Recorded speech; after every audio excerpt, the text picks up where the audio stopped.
LAND TV is a show directed, hosted, and produced by Indigenous youth for youth. It is a show that aims to educate Canadian citizens about culture, spirituality, and identity through a fun and interactive show. Welcome to LAND TV, a show about Indigenous culture. I am your host, Nyame, and here is my guest, Miss Dana Khan. Thanks for having me, Nyame. So, Dana, can you tell us a bit about yourself?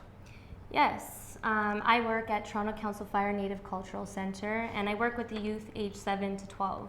And I'm also the coordinator of a dance program called First Fire. Can you tell me a bit about when you started to dance? Yeah, I started to dance at the age of 12, and it was when I saw some youth dancing in a community center, and I'm like, I really want to do that. So my mom put me in dance lessons. It was my choice, and that's when I danced at the Royal Winnipeg Ballet School. I learned ballet, jazz, and then it was later on in my career that I started with more like urban styles like street jazz and hip hop and a little bit of Latin, and just experimented with different dance styles. So, can you tell us a bit about your background? Yeah, well, my mom is Ojibwe from Hollow Water First Nation in Manitoba, and my father is South American. He's from Guyana, and Guyana has a bit of a Caribbean culture. So I am Ojibwe and Guyanese. What does dance mean to you, and what do you think are some of the core elements of Indigenous dance? Well, I'll start with dance, what dance means to me. And for me, it's freeing. You know, when I first started dancing, I was into more sports. And when I tried dance for the first time, it was such a freeing experience. So it's like freeing, it's healing, it's self-expression. You get to find yourself and your strengths within dance, which is really cool. And within Indigenous culture, it's healing, it's honoring Mother Earth. It's, you know, getting together with people and celebrating life. You know, I'm still learning myself, but those are just some of the teachings that I've been given. It's very beautiful and comes from the spirit. So, Dana, what are you doing today with dance, and are you using it within to help youth or to create some kind of community through dance? Absolutely. So right now I started First Fire dance program. Well, actually I started last year, and we teamed up with Central Neighborhood House to start this program. And so this program offers a variety of different dance styles, and we have professional dance teachers instructing the dance program.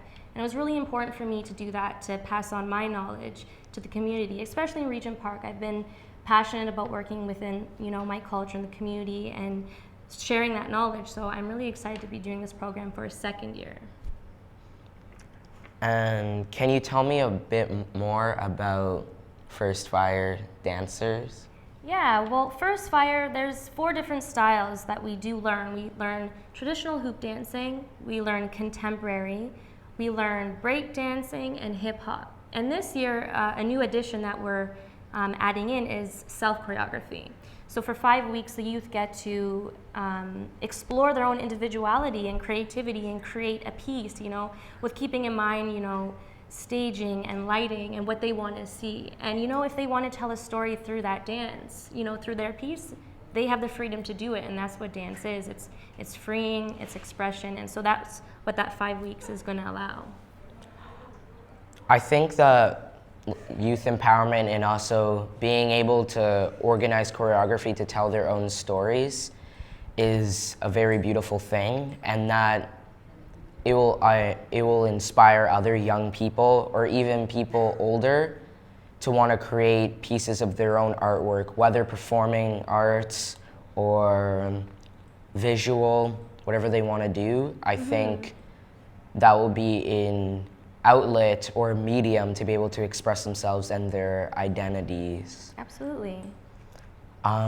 Why is it important to offer a dance program in this neighborhood or neighborhoods like Regent Park? Well, in Regent Park, we have so many cultures and diverse cultures, and I think that it's a way to break barriers. We learn about Aboriginals, we learn about different cultures within Regent Park, and that way we can build a stronger community. And it's through dance that we're learning these different cultures. And this program offers discipline. It teaches the youth what it means to be a part of a team. And these skills they get to, utilize in their everyday life, like if you want to make it anywhere, and be successful, you need to know what it's like to be a part of a team and commit and know that dedication that's needed. So I think it's very important to teach our youth this, and I'm glad First Fire is teaching these skills. Well, I hope it is. That's the goal for me as a dance instructor. Last week, we stopped by to take a look at the rehearsal that's going on. And can you tell us a bit more about the story of the contemporary piece that went on and some of the meaning behind it? Yeah, well, last year we did a contemporary piece. It was telling a story, but this year we really dug deeper into telling a story. And this year it was inspired by the Royal Winnipeg Ballet School, and they did a dance about residential schools. And I thought it would be pretty great to try to, have that concept in our group, but differently, through a contemporary piece, not a ballet, but a contemporary piece, and find out how we can do that. And so a lot of the pieces, they seem really militant and very structured, and it's try to represent how, back in the day in residential schools, we were assimilated. We weren't allowed to be individuals. And in parts of the piece, you'll see individuals break off and do, their own individual dance, and then they're brought back into the group. So there are glimpses of people trying to be individuals and showing that creativity, and then brought back into the group. So yeah, the concept is assimilation and finding yourself, When I visited the rehearsal, when I took a look at the piece, I saw that part, the very militant part, the part that represented the establishment of the schools, and so you had the government and the church, and then I did see those souls that tried to break away and express their individuality and their equal humanity. And I thought that was very nice, and that some of the parts were very hard and other parts were a lot softer and more elegant, but altogether it created something that was more real in a sense, because it had all of that variation within it, which makes it more touching and personal. And I think that the survivors who will be watching will feel that and will also appreciate this. And before we end this evening, how will any youth or parents get in contact with you who have an interest in joining First Fires or getting involved with dancing in this community? So we do have a Facebook group page, Toronto Council Fire Native Cultural Centre. You can visit there often. There will be information posted about start dates. We do start in the fall, so September 2015 we'll be starting a new dance program.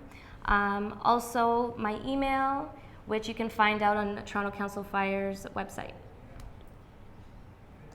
So, thank you, Dana, for being here this evening with us. Thanks for having me. And this was a lovely interview. And Thank you very much. I've received a lot of information. The First Fire Dance Group sounds amazing. It is amazing. You know what? And it's really great that people are getting to express themselves in this way. And yeah. So, thank you, Miigwech, for being on this show. And this is the end of our episode of LANND TV. Hope you have a great evening, morning, or afternoon, wherever you might be. And so, yeah, thank you for watching.